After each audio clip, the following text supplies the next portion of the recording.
e a conveniência para poder chegar aí do teu ladinho. Cola aí em fila, em ritmo e vamos que vamos, aqui você tem direito à informação. Receba aí o meu A de abraço, meu F de fortalecimento, meu S de saudade. Ei, não se esquece não, levanta da poltrona, afogado, se inscreve aí no canal. Ei, volta aí de novo. Vamos que vamos, nobres senhores, aqui você tem direito à informação. Estou aberto à sua colocação, à sua dúvida, à sua complementariedade. Obrigado a você, a todos aí que têm acompanhado diariamente e periodicamente as publicações. Você aí que tem comentado, você aí que tem participado. Obrigado de coração. E vamos ao direito à informação sobre crimes hediondos.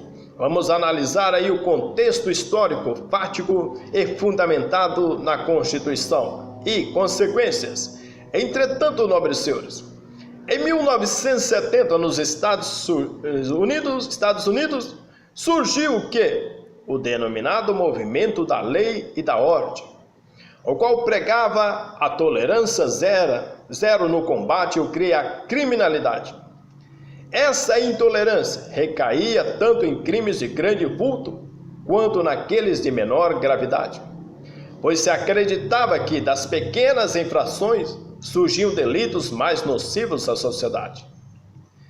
Entre esse movimento, a supressão das garantias processuais, o endurecimento das penas, no sentido de que muitos direitos fundamentais e garantias processuais acabavam por incentivar condutas criminosas.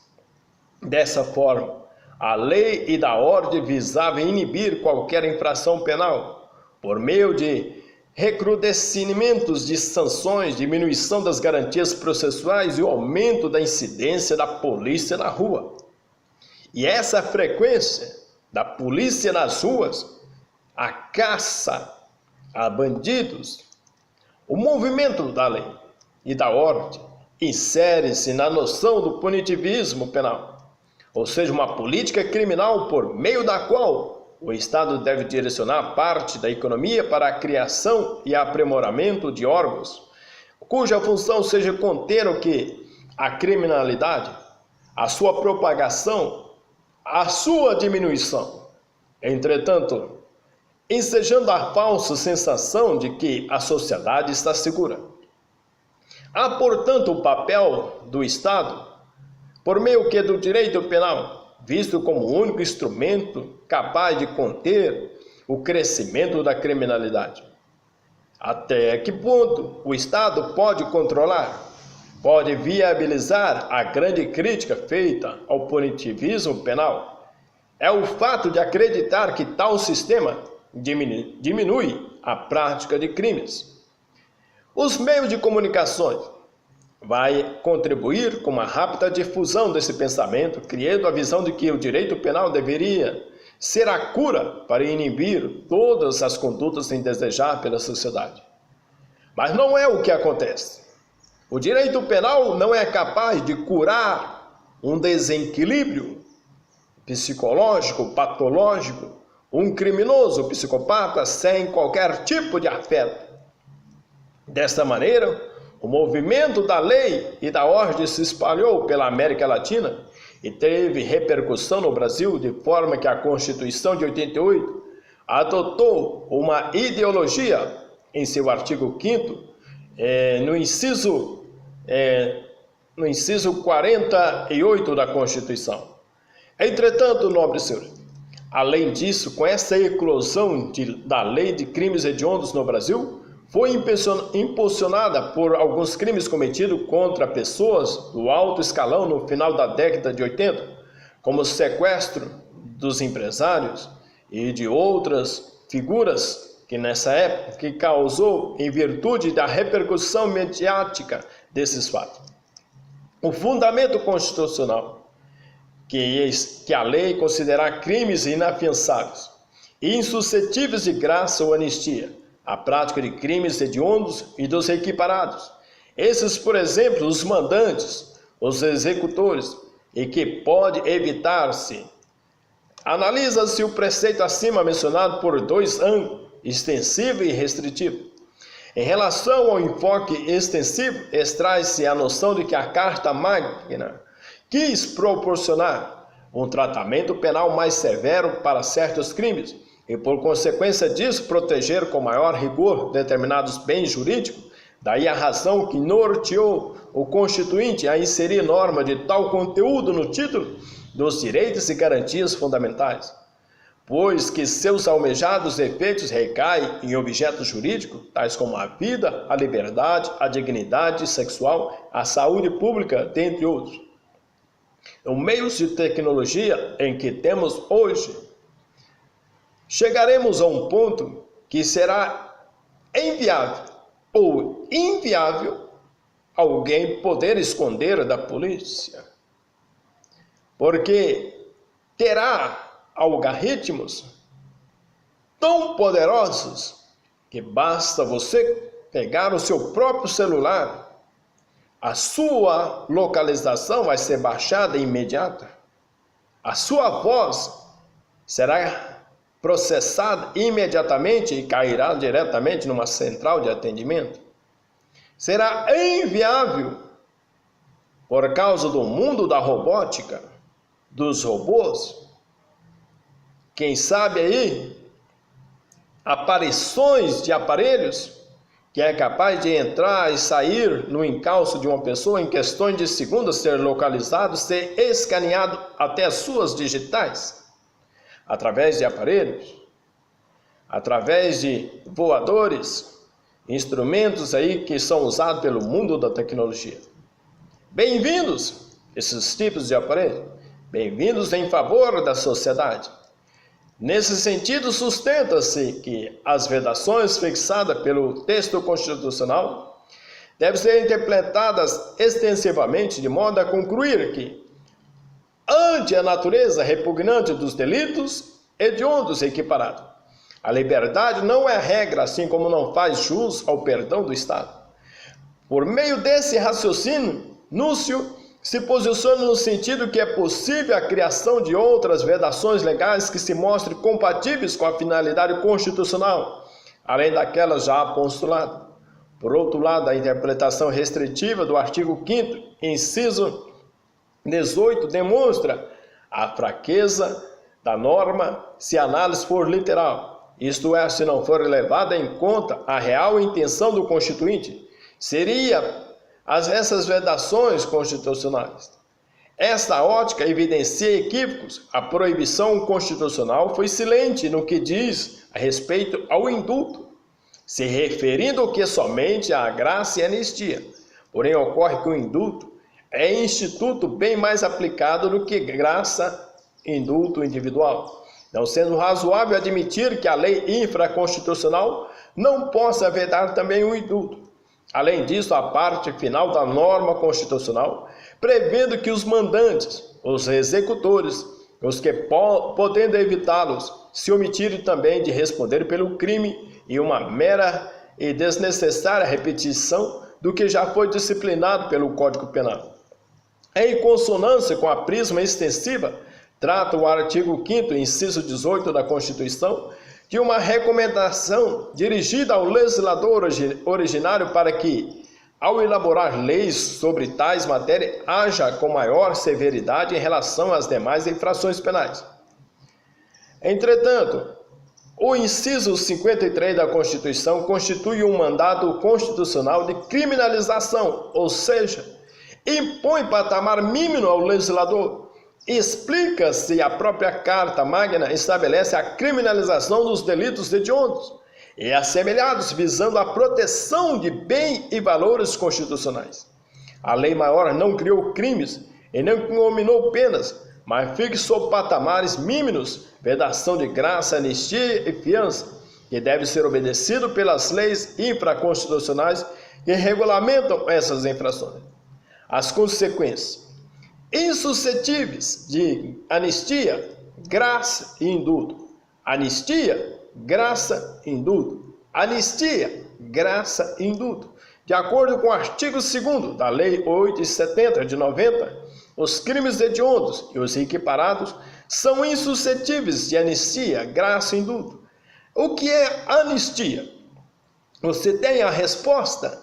Anistia. O que é anistia? É a declaração pelo poder público que determinados fatos se tornam impuníveis por motivo de utilidade social. Então, é a declaração pelo poder público que determinados fatos se tornam impuníveis por motivos de quê? De utilidade social. É o perdão estatal concedido pelo Poder Legislativo por meio de edição de lei federal.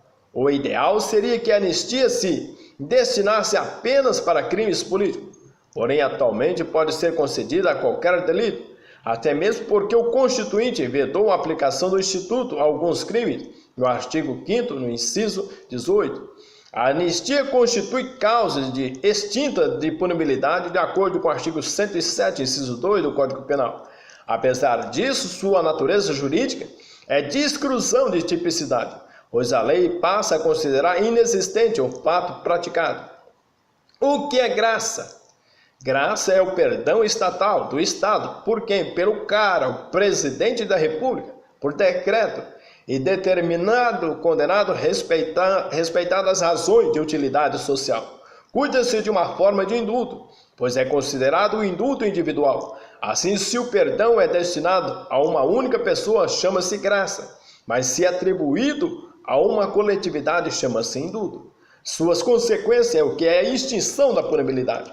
O indulto é clemência estatal concedida pelo presidente da República por meio de decreto a um número indeterminado de condenados, levando-se em conta requisitos objetivos e subjetivos, conforme o caso. A Constituição Federal proíbe apenas o quê? Anistia é a graça, ao passo que a lei proíbe anistia, graça e indulto, ou seja, a lei dos crimes hediondos. Acrescentou a proibição do indulto. Estamos diante de uma inconstitucionalidade. Inconstitucional! Uma primeira corrente entende que as proibições constitucionais são máximas, não podendo o legislador originário suplantá-las, não sendo constitucional a vedação do indulto. Se as causas extintas da punibilidade vedadas na Constituição eram duas, não poderiam a lei infraconstitucional criar uma terceira limitação. E também o indulto é de competência do presidente da República, não podendo o Poder Legislativo intervir nessa seara, limitando o presidente dessa atribuição. Essa corrente também vai invocar o que? Uma interpretação de modo analógico, ou seja, a Constituição pode elencar qualquer crime imprescritíveis e de cabimento de prisão civil, sendo que o legislador infraconstitucional suplantou essa disposição. O mesmo pode ocorrer também com o artigo 5º, inciso 63. A segunda corrente sustenta que as proibições constitucionais são mínimas, podendo o legislador originário suplantá-las. A graça seria o indulto individual, ao passo que o indulto seria a graça coletiva. Então, a graça seria o indulto individual. A graça, o indulto individual. Ao passo que o indulto seria a graça coletiva. Entretanto, é desse modo a Constituição, ao se referir ao Instituto da Graça, considerou o seu sentimento amplo e restrito. Se no tempo do fato do crime não era considerado hediondo, porém na fase da execução o delito foi inserido no rol da Lei 870, o presidente da República pode vedar o indulto ao agente por se tratar de uma atribuição discricionária, não ferindo o princípio da irretroatividade. A fiança. A redação anterior dizia que tais crimes eram insuscetíveis de graça e de liberdade provisória. A lei dos crimes hediondos vedava tanto a fiança quanto a liberdade provisória. Inclusive a súmula 697 do STF reconhecia a constitucionalidade dessa proibição, ao dizer que a proibição da liberdade provisória nos processos por crimes hediondos não veda o relaxamento da prisão processual por excesso de prazo. Com a entrada em vigor da Lei 11.464 de 2007, apenas a fiança passou a ser vedada, ou seja, a alteração foi para permitir liberdade provisória sem fiança. Todavia, persiste aí uma série de controvérsias doutrinárias, e dentre essa corrente que a proibição da liberdade provisória nos processos por crimes hediondos está implícita na inafiançabilidade. Desse modo, não cabe fiança. Desse modo que a Lei 11.464 de 2007 também se referido apenas quanto à vedação da fiança. Isso não significa dizer que a liberdade provisória está permitida, no direito de que seria uma redundância vedar ambas. Para essa corrente, a súmula 697 do STF permanece vigente. Outra corrente entende que cabe liberdade provisória em crime hediondo. Quem deve decidir se o benefício é possível ou não é o magistrado, na análise do caso concreto, referente aí à súmula 697 do Supremo, perdeu sentido. Essa corrente defende que a fiança não se confunde com liberdade provisória e que no direito penal não pode haver proibição implícita, senão expressa. O STF, em decisão prolatada no HC de São Paulo, afirmou que é inconstitucional a vedação da liberdade provisória pelo legislador com base apenas na gravidade e abstrato, argumentando que o juiz deve analisar o caso concreto. Dessa forma, ficou superada a súmula 697 do STF. Convém ressaltar que essa decisão é vinculante, pois mesmo que tenha chegado até o STF pela via difusa, a análise da tese foi abstrativada, ou seja, vale dizer que julgada é como se controle concentrado fosse. Entretanto, a progressão do regime pela Lei 870 de 90 previa que os condenados por crimes hediondos estariam sujeitos ao regime integral fechado, cumprir fechadinho, em janela fechada, não havendo progressão. Entretanto, a HC, prolatado pelo STF, declarou a inconstitucionalidade dessa regra, superando a súmula do STF 698, que entendia constitucional o regime integral fechado.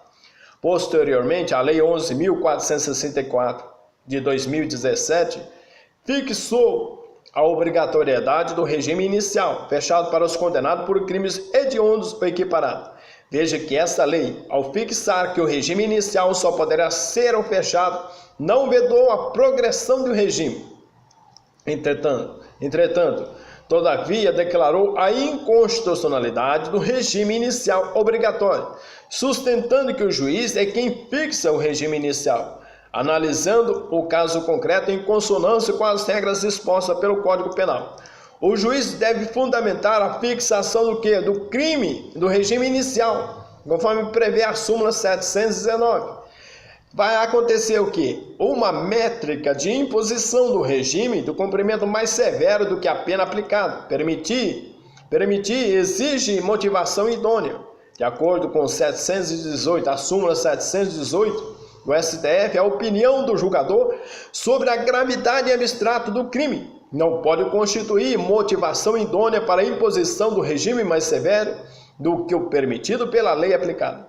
O regime inicial fechado viola o princípio da isonomia, proporcionalidade, individualização da pena, proibição da pena indigna, humanização das penas. E esse tipo de progressão era proibido, pois a pena deveria ser cumprida integralmente em regime fechado, mesmo antes da alteração legislativa pela Lei 11.464 de 2007. O STF já havia declarado que o regime integral fechado e a proibição de progressão de regime eram inconstitucionais. Porém, acontece que, apesar da possibilidade de progressão, não havia nenhuma lei dizendo qual seria o quanto da pena que deveria ser cumprido para fazer jus ao benefício, sendo que o STF vinha admitindo que a progressão de regime depois de cumprido 1/6 da pena, aplicando, portanto, a regra genérica do artigo 112 da Lei de Execução Penal. Com o advento da Lei 11.454, ficou estabelecido que a progressão de regime seria possível após o cumprimento de 2/5 da pena, em caso de réu primário, ou de 3/5 se reincidente. Veja que o quanto fixado pela mencionada lei constitui um reformatio impégius, não podendo, portanto, retroagir a fatos pretéritos. Inclusive, a súmula 471 do STJ positivou esse entendimento ao estabelecer que condenado por crimes hediondos ou assemelhados cometidos antes da vigência da lei número 11.464 de 2007, sujeitos-se ao disposto no artigo 122 da Lei de Execução Penal. É importante ressaltar também que a súmula vinculante 26 reza que o juízo da execução observará o que é a inconstitucionalidade do artigo 2º da Lei 8.070 de 90 para efeito de progressão de regime no cumprimento de pena por crime hediondo ou equiparados. Os delitos hediondos praticados antes de 2007 progride com 1/6 da pena. Após 2007, depende do cumprimento de 2/5 a 3/5 da pena.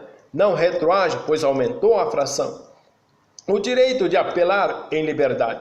O artigo 2º, no parágrafo 2º da lei, em comento, prevê que em caso de sentença condenatória, o juiz fundamentará se o réu deve ou não apelar em liberdade. Numa interpretação literal dessa forma, parece que a regra é de que o réu irá recorrer preso.